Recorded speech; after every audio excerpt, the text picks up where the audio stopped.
All right, we're back talking about osteochondral lesions. We've touched upon osteochondral lesions in different sections of the last 21 hours, but this hour is dedicated to osteochondral lesions, hearing from experts who've got a lot of experience doing it, led by Dr. Caio Nery, a good friend who's got tremendous expertise and wisdom. I want to thank Restore 3D for sponsoring this hour. Caio, it's all yours.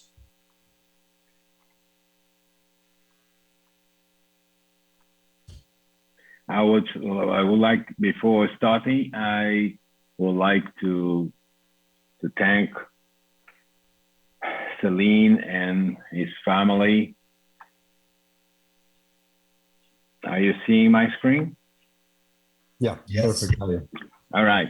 And I would like to thank Selene and his family for the opportunity to participate in this wonderful global meeting. Thank you, Selene. I am Caio Nery from Brazil, and we are going to talk about osteochondral lesion of the ankle. Here we are with Dr. Daniel Baumfeld from Belo Horizonte, Brazil, Dr. Santiago Guerrero from Bogota, Colombia. He is the president of the Latin America Foot and Ankle Society, and Dr. Cristian Ortiz, that is from Chile, Santiago, Chile, and he is the actual president of IFAS, the International Federation of Foot and Ankle Societies. Thank you for being here with us. Here are our disclosures, and there's nothing in relation with this presentation we will do. So there's nothing related with this subject, okay?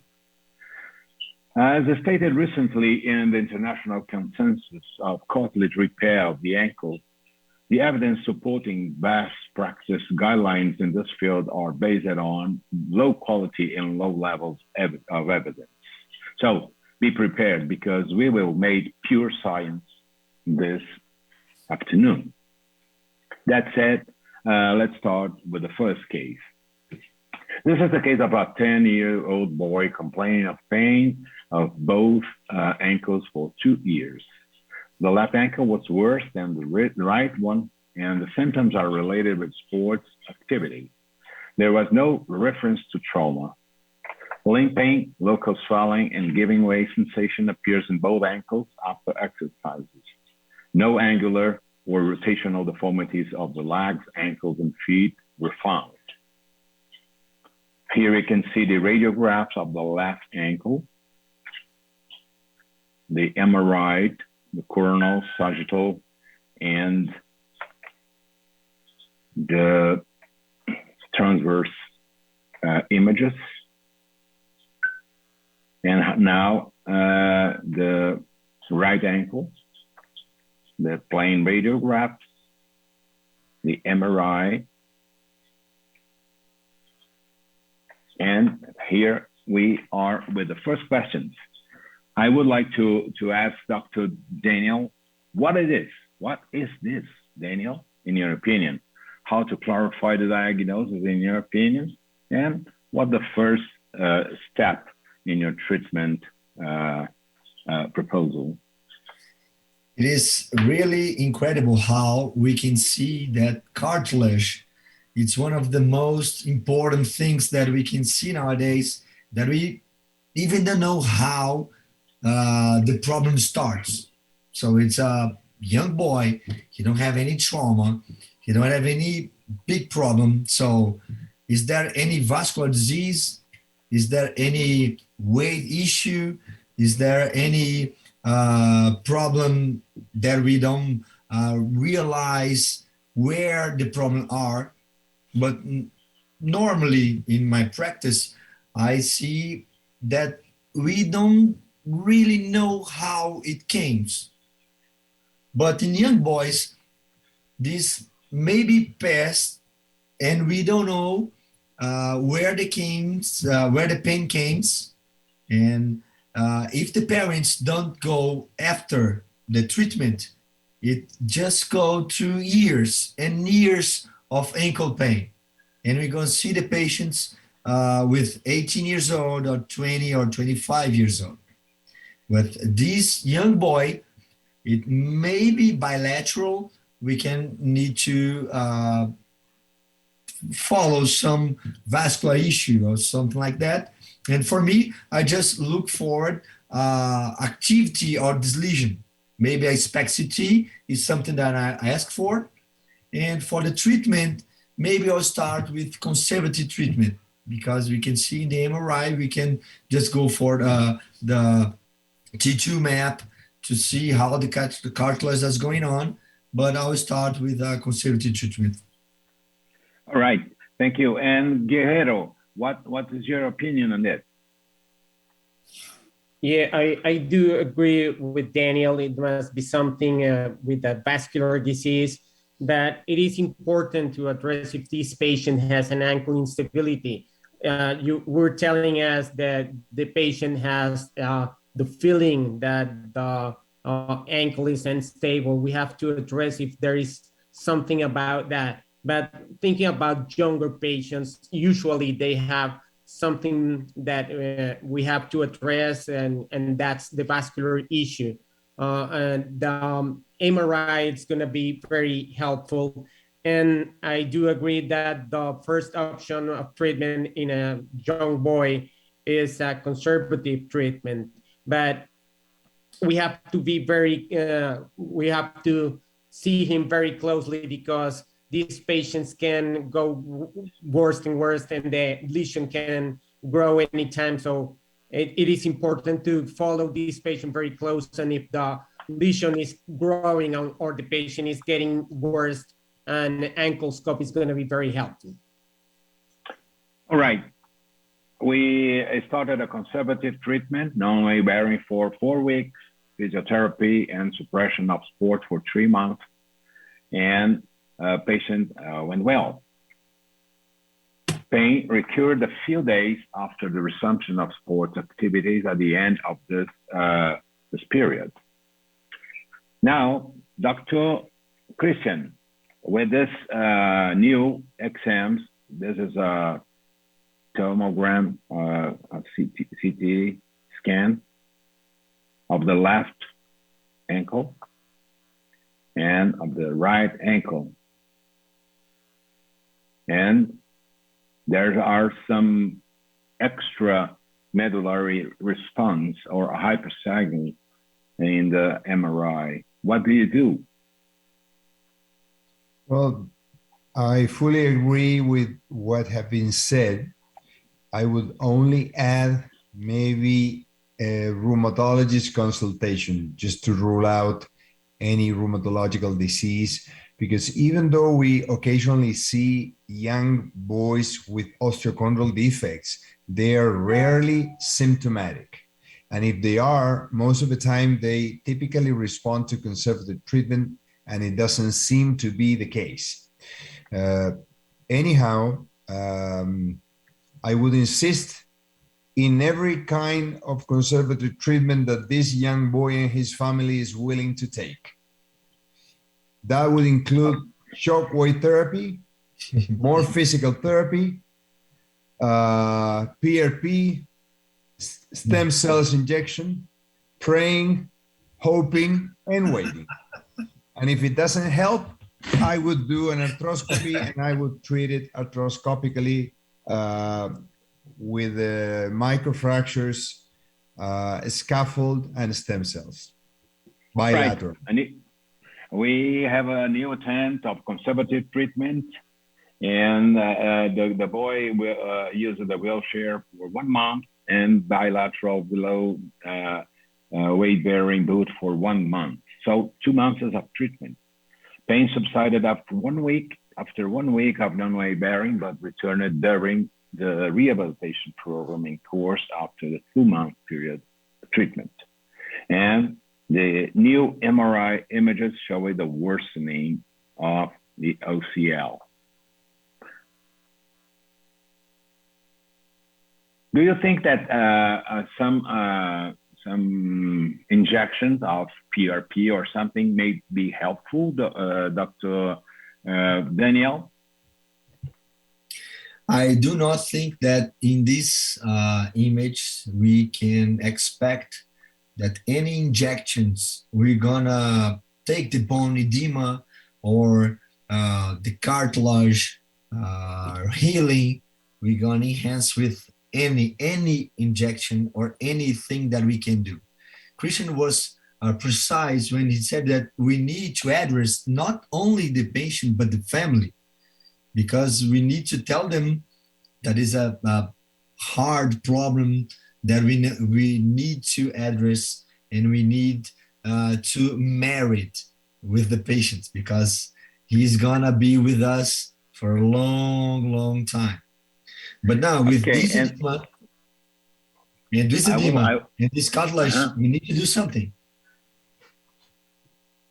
It's not Yes. healed. It's not healed and it's getting worse. And what Yes. about you, Santi? Yeah, it's what I was telling you about. These patients have to be followed very closely because of this. Some of these lesions get worse and worse, and we have to stop them. We have to stop the progress, and we cannot wait until there's a cystic lesion and the patient it's going to need then more surgery, a bigger surgery. So that's why I was telling you about we have to follow them very closely and stop the progression of the lesion as soon as possible. All right. We struggled with the family for 4 months with physiotherapy and periods of non-weight bearing and everything. But the patient was impaired for everything. He can't go to school without pain, not a party, not with the colleagues everywhere. So it's a very, very tough situation for us with the family at that moment. And we decided to go to a surgical treatment as suggested by Dr. Cristian. And we performed a bilateral arthroscopy in both ankles at the same time. So we found the cartilage, the damaged cartilage, and we do the bone marrow stimulation after the debridement of the lesions. The subchondral bone was not that kind of normal. It's a kind of something ischemic, or I think that's different that we usually see in this kind of lesion in young people. In the other ankle, it's quite difficult to find the cartilage lesion. There are some bulbing here, but at the end, we do the same, the microfracture.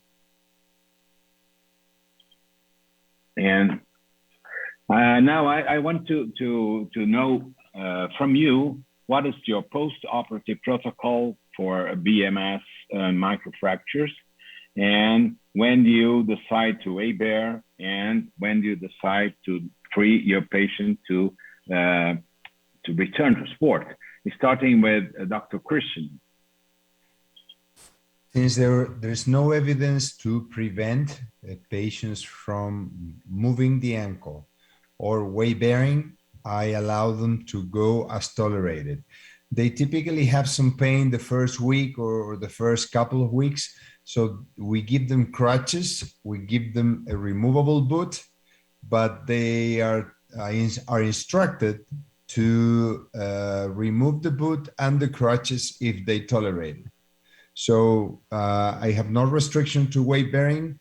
I have not restrictions to mobilize the joint whatsoever, because I have no evidence to slow down the recovery based on those terms. On the other side, there's no evidence to tell you when someone can go back to physical activity, so I do the same. I allow them to progressively go back into physical activity as tolerated by a warned patient and family that it typically takes between 3 and 6 months, insisting in that the average success rate will be close to 80% if we are lucky. All right, thank you. And about you, Daniel? Actually, this is a different way that I do, because I normally don't do microfracture alone. So for me, it's a different way to see this kind of lesion. And normally I just do that's what I do. That's I do a T2 map after normally 4 weeks. I do a CT when I need to graft the lesion. When I do not need to graft the lesion, I do a T2 map on 6 weeks, on the third month, and on the sixth month, to tell the patients that the cartilage is look like a hyaline cartilage or a fiber cartilage. So that's the thing that I use the most, is the T2 map. Okay, Santi, to finish this case, what do you do for post-operative and liberation of the patient? Yeah, I prefer to let them move the ankle. The biological process does not change if you allow them to move. I think it's a good way to start with the rehabilitation process. And I allow them to walk once they have no symptoms. I do agree with Cristian. There's no evidence that can show that this is going to be worse for the patient. If it works earlier and the symptoms allow them, I allow them to do it. All right. I would like to express my opinion. I leave the patient with no weight bearing for 8 weeks. And after that, I do a T2 map. And if I found the signal of the cartilage, the restitution cartilage, the same as hyaline cartilage, I permit patients to come back to all the activities. So thank you. Excuse me. Now let's start with case 2. Dr. Daniel, please assume the podium.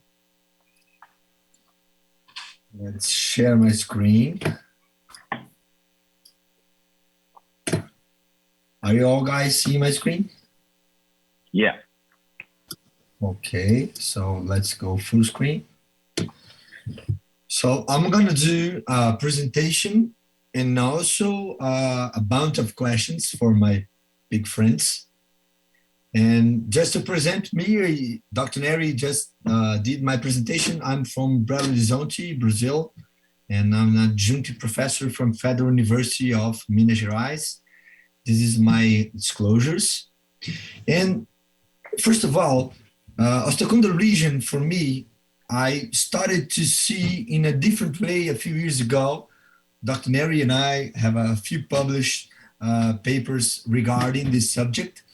And I'm just starting to ask you, my friends, it changed for you, Dr. Guerrero, for example, if you see an osteochondral lesion and a chondral lesion that you don't have any problem with the base of the subchondral bone, it changes how you're going to manage this lesion, for example.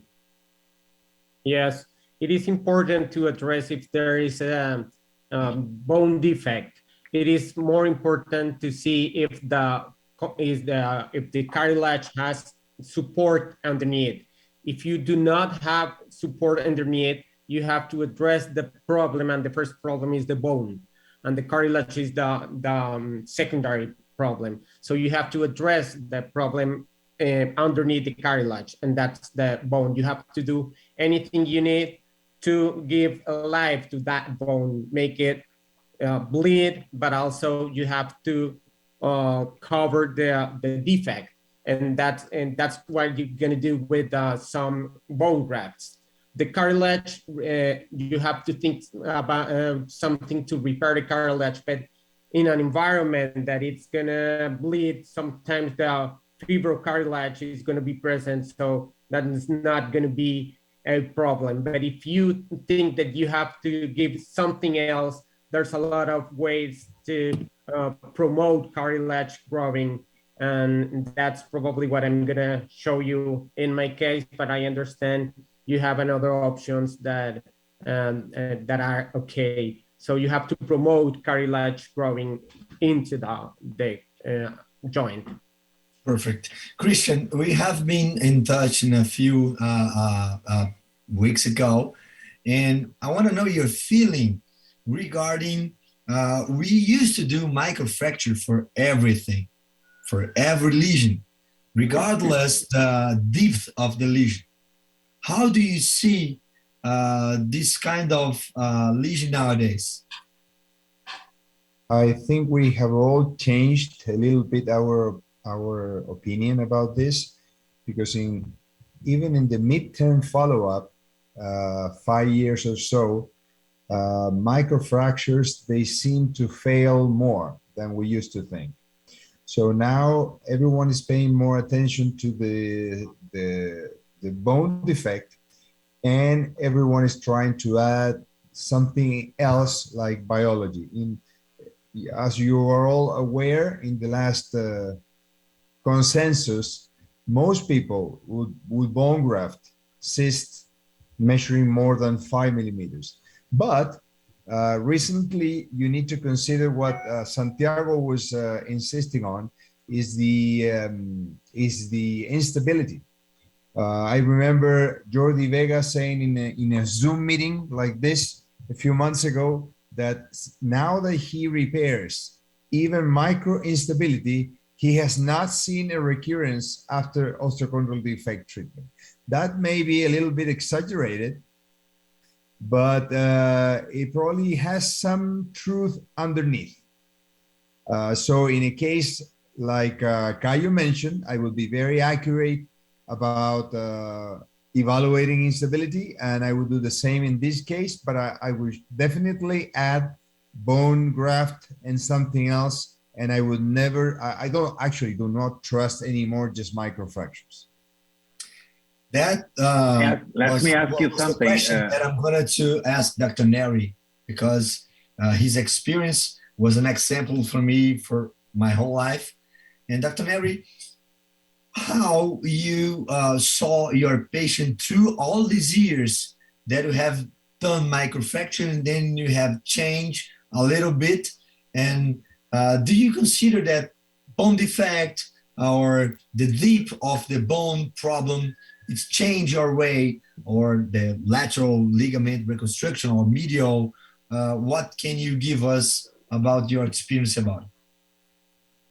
I think that you have already mentioned the pillars of the treatment. I think that we have to have a very healthy tissue under the cartilage to give him physical and biological support.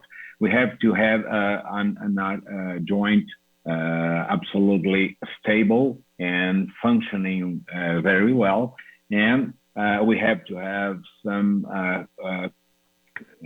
cartilage or fiber cartilage to cover and to prevent the synovial liquid to get into the bone.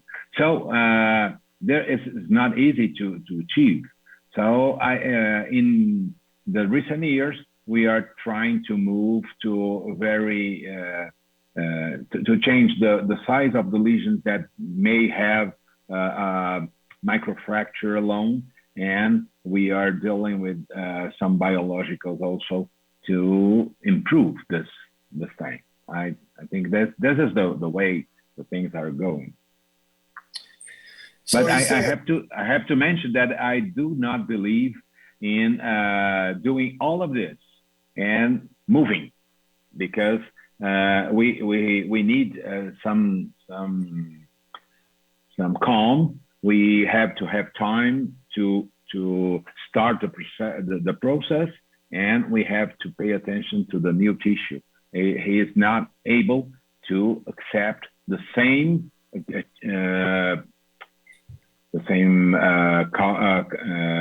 weight and the same function that a mature one.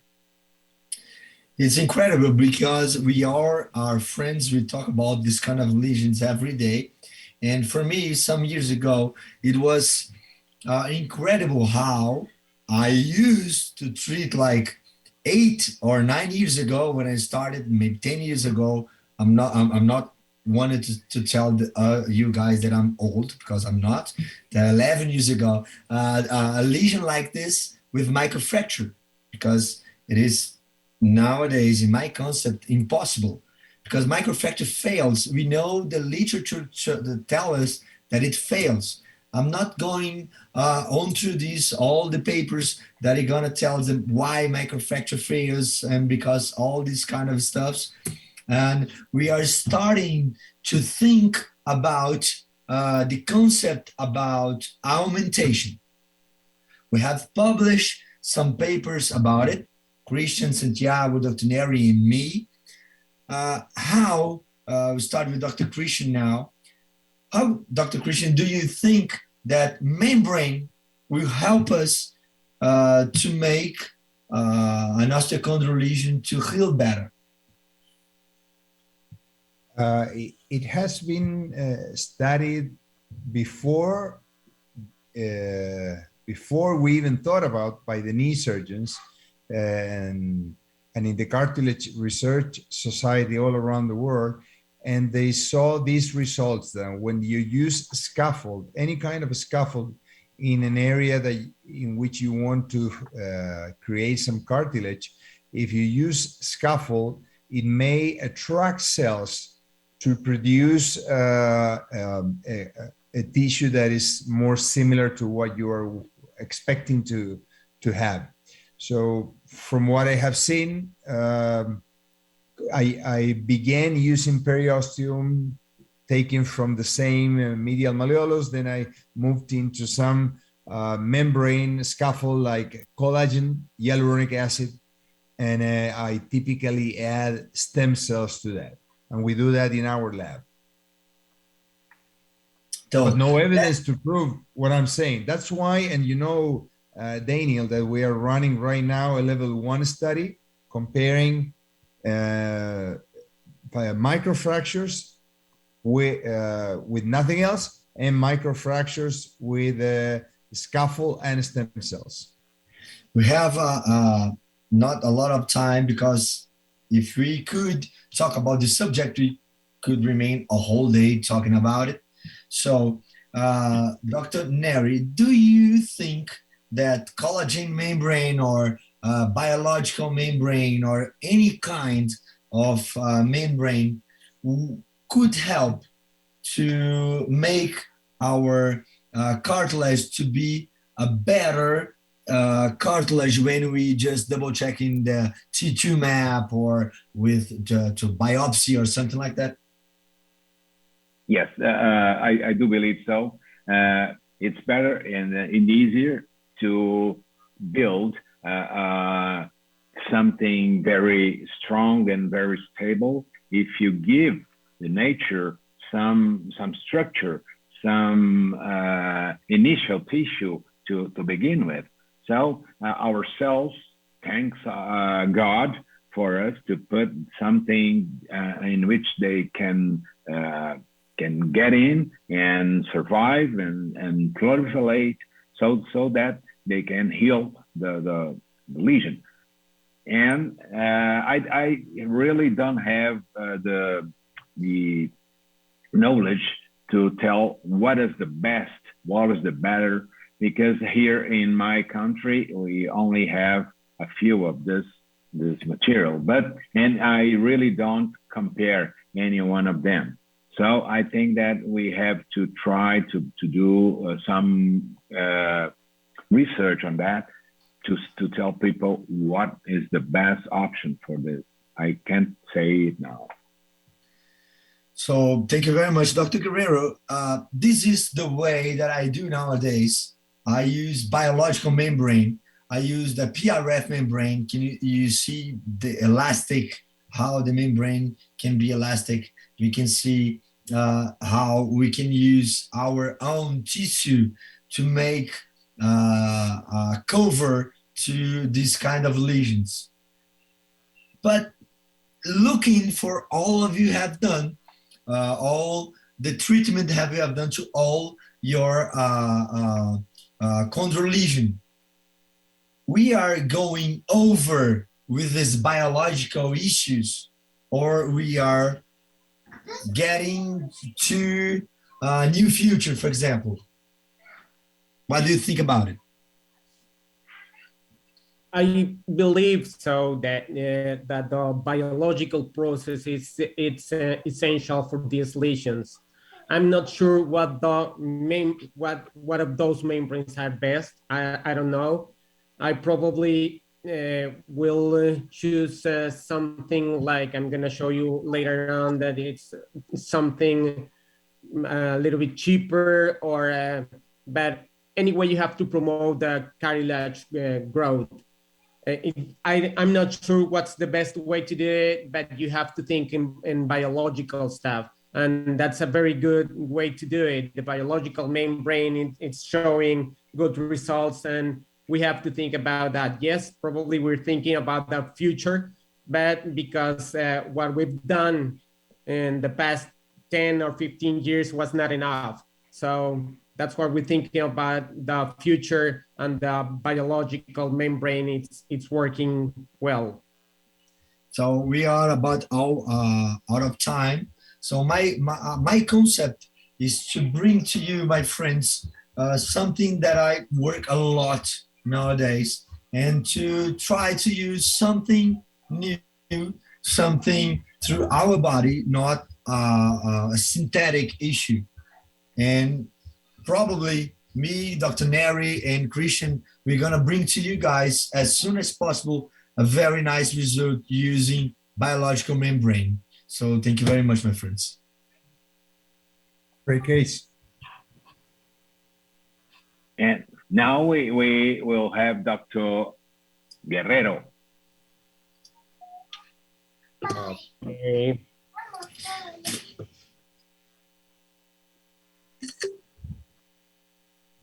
Let me find my presentation.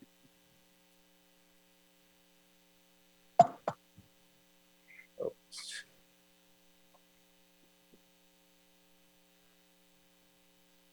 Oh, let me check here.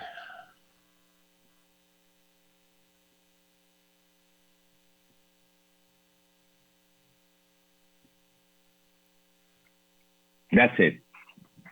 Okay. So I'm gonna talk about the lesions that we don't find a good ones. Those are called the large osteochondral lesions of the talus.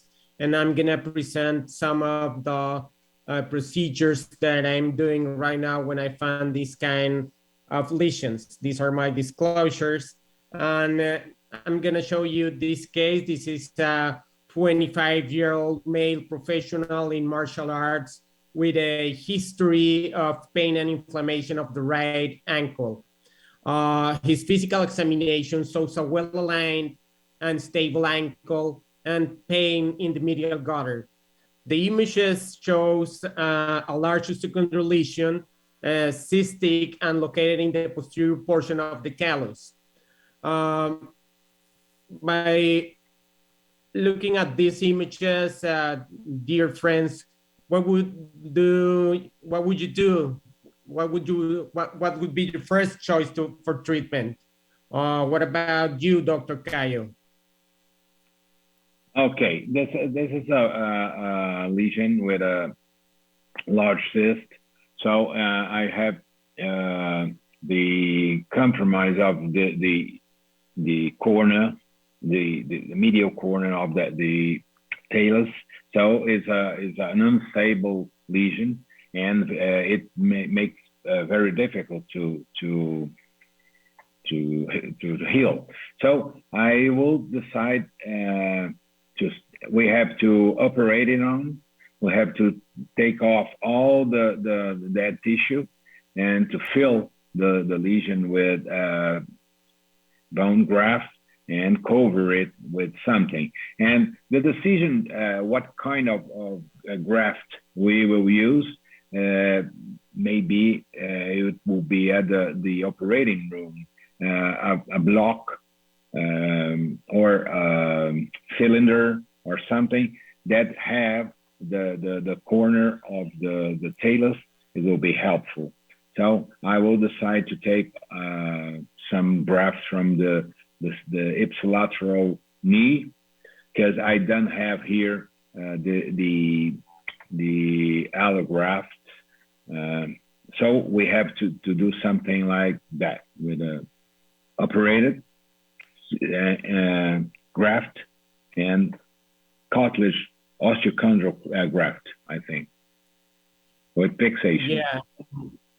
Is there, and this question is for Cristian and Daniel, for both of you, is there any special consideration when you find a patient with a medial wall defect? Would you do any special thing to address that kind of lesion? Starting with Cristian.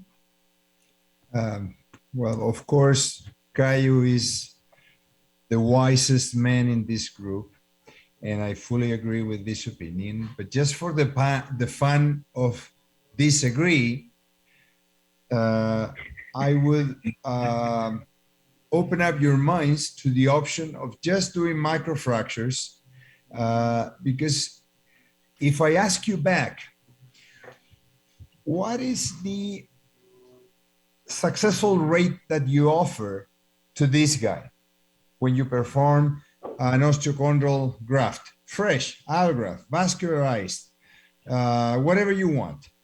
80%. What if you do microfractures? It's going to be about the same, unless you can prove me wrong. But do you do a medial malleolar osteotomy? That's the thing. When you add a medial malleolar osteotomy, you're going to make everything to heal more slowly, for sure, compared to an arthroscopic treatment. So maybe I was optimistic when I say 80%. Maybe we're talking about 65 or 70% at the most in this, because this is a worst scenario compared to the cases we discussed before. So just for the fun of disagreeing, I'm proposing, what if the patient says, doctor, I want to have microfractures, but if it fails, I would be happy to come back with you to do an allograft with a medial malleolar osteotomy. Would you say, no, absolutely, go and visit another doctor? I would say, I cannot prove you wrong, so I may agree with you as a patient and with you as a family, because I have no evidence to prove that you're absolutely wrong. It may fail, but if it fails, we will come back and do it again. But don't you think that we can make the idea fail like very fast? Because we cannot hope to make holes in the bone and hope for the bone to create a tissue that looks like a cartilage, and we tell the patient that, okay, that we just hope, that just pray for your cartilage to make another very nice tissue. Daniel, hold it. The aim is to make the pain go away. That's if the pain goes away and there is a hole there, patient is going to be happy. I have seen, and probably Caio, Santiago, and you agree with me, I have seen many patients with a hole in the talus, completely asymptomatic over the years. So the aim is not to obtain normal cartilage, because you're not going to obtain that because it's impossible. You're going to obtain at the most something that looks similar. And even if it looks very similar, even if it is normal, you cannot assure 100% of good results. So your aim is to get rid of pain. I agree that most of the time, the likelihood of getting rid of pain is more if you obtain something that looks more like a cartilage. That's perfect. That we need to mix. We need to mix that. I just don't know why. All right, but I think that I can't disagree more. Bien, I like that. Perfect. Because I think that we have to pay attention to the pain, but we have to pay attention to the future. I really want to reconstruct the joint. Otherwise, it's not an affordable profession for me. We have to prepare patients to have a good ankle in his old age. So I think that we have to be honest with us. It's not a matter of pain. Otherwise, we can stop making 90% of our surgery. I know you're very skilled surgeons, but do you think that you can reach the bottom of this defect by an ankle scope? Not in my hands. What about your hands, Cristian? Absolutely. And yours, Caio? You can even drill through the medial malleolus if you want. But I don't do a medial malleolus osteotomy. I just go through an anterior approach with a hinterland spreader. I don't do an osteotomy malleolus for at least like 4 years ago. I just go for a hinterland spreader on the anterior side, and I just go for an open treatment, not an endoscopic for this kind of lesion. Okay. I think we'd have to pay attention. I don't think that an osteotomy is that bad. So the literature is not in this point. So we have to be clear here. If you have a very, very dangerous situation like this, and medial malleolus osteotomy is not that bad. I'm sorry about that. Yeah, and I want to ask you, Daniel, about that because this is a posterior lesion, a posterior medial lesion. When would you put the hinterland spreader? Yes, I learned about this technique with a friend of Germany, and we put 2 pins with a plantar flexion of the ankle, and with plantar flexion of the ankle and the hinterland in the tibia and the talus with already in plantar flexion, I can reach every part of the talus. I have many cases that I can show you guys that I don't need to do malleolar osteotomy to reach this kind of lesion. Of course, to reach this kind of lesion arthroscopically, for me, it's impossible. But in open fashion, it's not that hard. That's something I have to learn from you. Well, my way of thinking is that these kind of I learned from someone. These kind of lesions are always challenging because the access needs to be carefully planned, the cyst completely filled, and the technique has to promote the cartilage repair, as we were saying before. These large osteochondral lesions are those that we have in this number in mind, that they are 15 millimeters square or larger. Do you think that this number is something magical, or is a very accurate number that we have to trade off? 15 millimeters. What about 13? We have to believe in something. There's no magic number. I think that we live in a gray situation here. So I think that we have to pay attention to the size and the continence of this lesion. So with a shoulder lesion, the numbers get lost his importance. I think that even with a smallest lesion, we have to do something bigger than only microfracture. I'm certain about it. I'm gonna keep on moving to give Cristian his time. So this is what I did for this patient. Considering the issues, we decided to treat patients with lesions by filling the defect with autogenous cancellous bone graft and covering the surface with inverted periosteal flap as a primary surgery. The procedure has been well documented in the literature as an excellent option for revision surgery after failed treatment. But where we are doing is treating this patient with this technique as a primary surgery. It's been demonstrated that the deep layer of the periosteum has chondrogenic activity inside an articular environment, so the flap will be placed in an inverted position. I agree with Dr. Caio. Medial osteotomy for me is not an issue. I think that when you're doing in the right way, the osteotomy helps you to give the patient a solution. The medial osteotomy has to be planned in such a way that it allows to reach the whole extension of the lesion and also assures the placement of the compression screws. I was going to ask you about this, but you already gave me your answers about the osteotomy.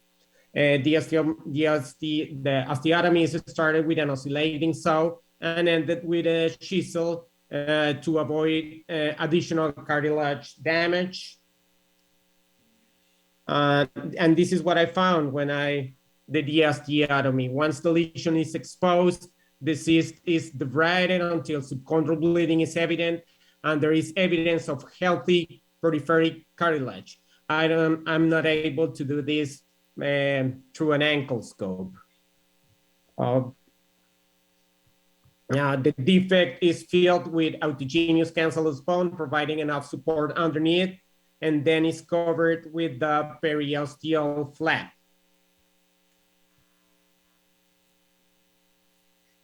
In order to stabilize the flap and control the bleeding, a fibrin glue is used over the lesion repair.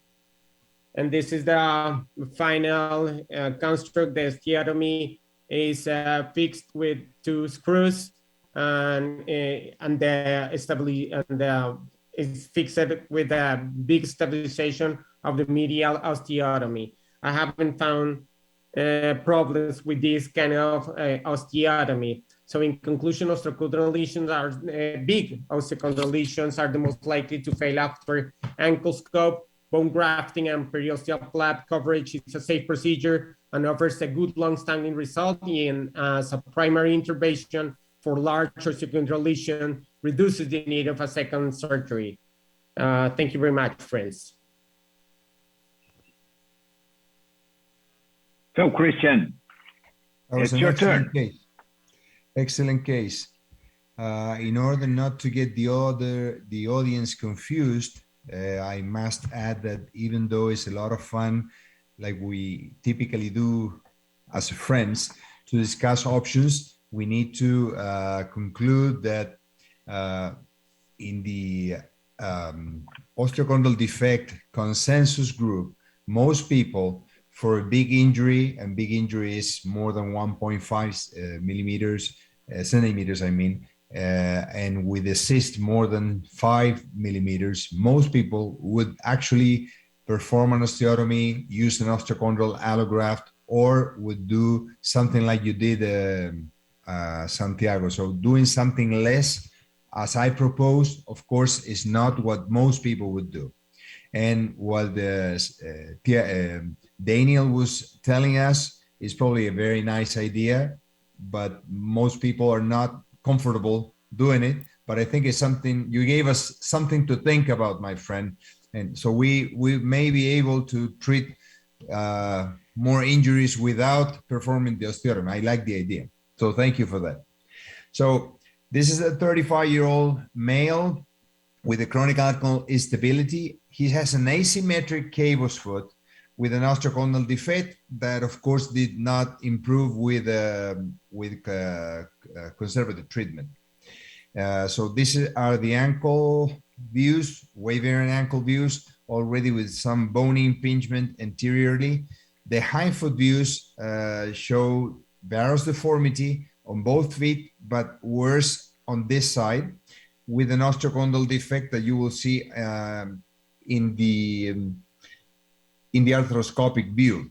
I like the idea of, as Santiago showed, as everyone showed here, that the final assessment is probably done after your ankle scope, or after you take a closer or a direct look. So you have a plan, of course, but your final assessment is decided after you actually see the injury and the defect itself.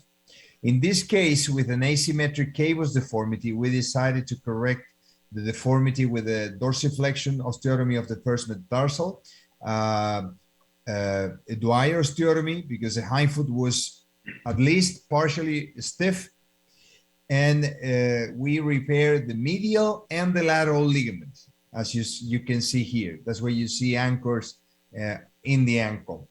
And in this particular case, I don't have any more images of the arthroscopy, but we just did microfractures, put a scaffold and stem cells underneath.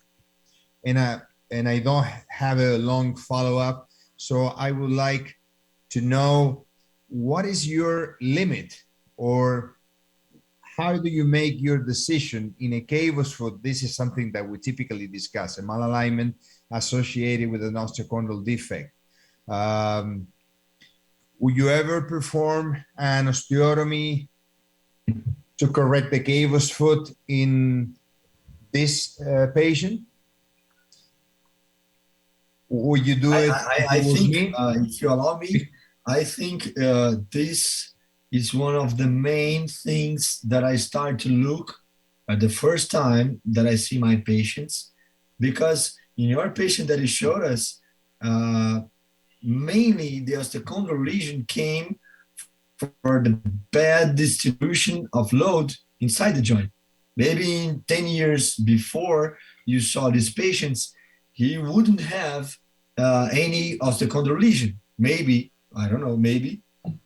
But when you try to treat this osteochondral lesion, only treating the lesion, you're just giving him a few more time to have another osteochondral lesion, instead for you to change the load inside the joint and treat him for the rest of his life. So that's my thought. Hey guys, one quick question that came in. Do you guys have any slides or an article you can point people to avoid a medial osteotomy in order to treat an osteochondral lesion?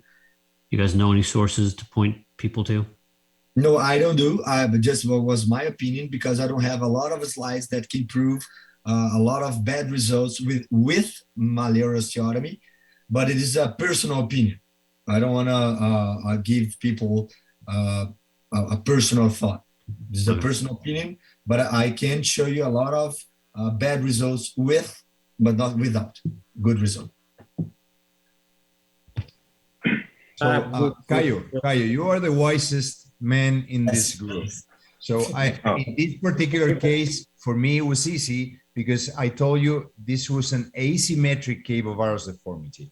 And I learned many years ago when I tried to offer a patient surgery for a cavus foot with an OCD, and he looked back at me and said, so you're telling me that I have all these issues because my foot is twisted, but the other one is just the same and I have no pain. So I'm coming back to you.